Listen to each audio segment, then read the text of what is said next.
देखिए, previous class में हम लोगों ने कोलाइडल पार्टिकल्स या कोलाइडल सॉल्यूशन के टाइप्स के बारे में पढ़ा, पूरा डिटेल नॉलेज ऑब्टेन किया।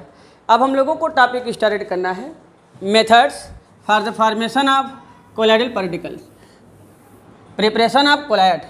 हम लोगों का टारगेट क्या रहेगा? Preparation of collide.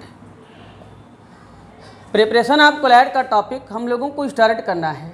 और कोलाइड आपको पता है कि 10 एंगस्ट्रॉम से 10,000 एंगस्ट्रॉम के बीच में पार्टिकल का साइज कंटेन करने वाले स्ट्रक्चर को हम कोलाइड कहते हैं। अब हमें कोलाइडल पार्टिकल का फॉर्मेशन करना है तो हम दो तरीके से कर सकते हैं। पहला मेथड ये कि हम स्मॉलर पार्टिकल को मिलाएं और तब कोलाइड को बनाएं। अगर स्मॉलर पार्टिकल को मिलाएं और कोलाइड को बनाएं तो उनके कंडेंसेशन से कोलाइड बनता है। ऐसे कोलाइड को हम नाम देते हैं कंडेंसेशन कोलाइड। और दूसरा टाइप ये है कि अगर पार्टिकल का साइज 10,000 एंगस्ट्रॉम से ग्रेटर है तो हम उन पार्टिकल्स को क्या करते हैं? डिसइंटीग्रेट करते हैं। हम उन पार्टिकल्स को क्या करते हैं? डिसइंटीग्रेट करते हैं। और उन पार्टिकल्स को हम डिसइंटीग्रेट करके तब कोलाइड को बनाते हैं। ऐसे मेथड को हम नाम देते हैं डिसइंटीग्रेशन। मतलब अगर 10,000 से बड़ा है तो पार्टिकल को तोड़कर कोलाइड को बनाते हैं, और 10,000 से छोटा है तो पार्टिकल को एग्रीगेट करके कोलाइड को बनाते हैं। पहला टारगेट हम लोगों का है डिसइंटीग्रेशन मेथड।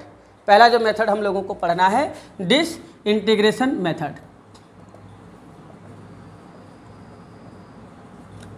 जैसा कि नेम इसका सजेस्ट कर रहा है, इस मेथड में हम लार्जर पार्टिकल को कोलाइडल मीडियम में या कोलाइडल पार्टिकल में कन्वर्ट करते हैं। इसको नाम देते हैं डिसइंटीग्रेशन मेथड। इस टेक्निक का यूज हम करते हैं, इस मेथड का यूज करते हैं। इसमें बिगर पार्टिकल को स्मॉलर में कन्वर्ट करेंगे तो एनर्जी हमें देना पड़ेगा, और एनर्जी हम दो तरीके से देते हैं, in the form of machine, in the form of electricity. अगर मशीन से हम देते हैं तो उसको नाम देते हैं मैकेनिकल डिसइंटीग्रेशन। जैसे मैकेनिकल डिसइंटीग्रेशन का एग्जांपल है, व्हीट है आपका गेहूं, आप उसको ले जाते हैं मशीन में पिसाते हैं कोलाइडल मिल में, और कोलाइडल मिल में जब आप इसको पिसाते हैं तो उसके बिगर पार्टिकल जो होते हैं कोलाइडल पार्टिकल में क्या होते हैं? रिवोल्यूशन की वजह से कन्वर्ट हो जाते हैं। और यहाँ पर बिगर पार्टिकल स्मॉलर में कन्वर्ट हुआ, मशीन की हेल्प से हुआ, इसलिए ऐसे डिसइंटीग्रेशन को हम नाम देते हैं मैकेनिकल डिसइंटीग्रेशन। इसके बाद दूसरा मेथड हम लोगों को पढ़ना है electrical disintegration with the help of electricity. Electrical disintegration किसके हेल्प से करते हैं? With the help of electricity. और इसमें क्या करते हैं? इलेक्ट्रिकल डिसइंटीग्रेशन में क्या करते हैं? इलेक्ट्रिसिटी पास करते हैं। जिस मेटल का हमें बनाना है, खासतौर से लियोफोबिक कोलाइड बनाते हैं इसमें, और जिसका बनाना है उस मेटल को ले लेते हैं और उस मेटल में इलेक्ट्रिक आर्क पास करते हैं। थोड़ा मोड़ा टेम्परेचर नहीं, बहुत हाई टेम्परेचर इलेक्ट्रिक आर्क पास करते हैं। पॉजिटिव और नेगेटिव टर्मिनल रहेगा। इलेक्ट्रिक आर्क जब हम पास करते हैं तो उस इलेक्ट्रिक आर्क की वजह से मेटल जो होता है वो वेपर्स बन करके भागना चाहता है। मेटल जो होता है वो वेपर्स बन करके भागना चाहता है, स्केप करना चाहता है। और बगल में ही हम लगाए रहते हैं आइस। क्या लगाए रहते हैं? आइस, जिसकी वजह से इसका टेम्परेचर क्या होता है? डिक्रीज कर जाता है। आइस के मिलने की वजह से इसका टेम्परेचर क्या होता है? डिक्रीज कर जाता है।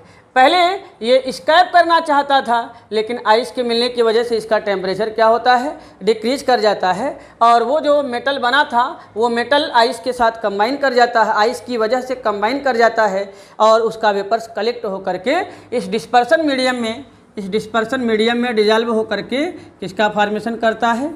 कोलाइड का। मतलब यहाँ पर दो चीज़ें हैं। पहले तो मेटल को डिसइंटीग्रेट करते हैं, ये कहलाता है डिसइंटीग्रेशन, और उसके वेपर्स को कलेक्ट करते हैं, उसको कहते हैं association. It means the electrical disintegration also contain disintegration as well as condensation. इसमें डिसइंटीग्रेशन भी है और कंडेंसेशन भी है। और इस मेथड को स्पेशली साइंटिस्ट ब्रेडिक ने बनाया था, इसलिए ब्रेडिक के नाम पर इसको नाम देते हैं Bredig's arc method. Very important topic है, कई बार आपके एग्जाम में पूछा गया है। Bredig's arc method, electric arc देंगे, मेटल जो कि वाटर में घुलता नहीं जल्दी, कोलाइडल लियोफोबिक होता है, कोलाइडल सोल्यूशन जल्दी बनाता नहीं है। आप इलेक्ट्रिसिटी की हेल्प से इसको डिसइंटीग्रेट करेंगे, वेपर्स इसका स्केप करना चाहेगा, और उस वेपर्स को आप रोक लोगे, और रोक करके आइस के साथ उसको कंडेंस कर लोगे, और कंडेंस करके डिस्पर्सन मीडियम में उसको मिला लोगे, और कोलाइडल सोल्यूशन का फॉर्मेशन हो जाएगा। ठीक है, ये टॉपिक था हम लोगों का disintegration method, mechanical disintegration and electrical disintegration. इसके बाद टॉपिक हम लोग पढ़ेंगे डिसइंटीग्रेशन में ही एक टॉपिक है पेप्टाइजेशन, जो कि नेक्स्ट क्लास में हम लोग पढ़ेंगे।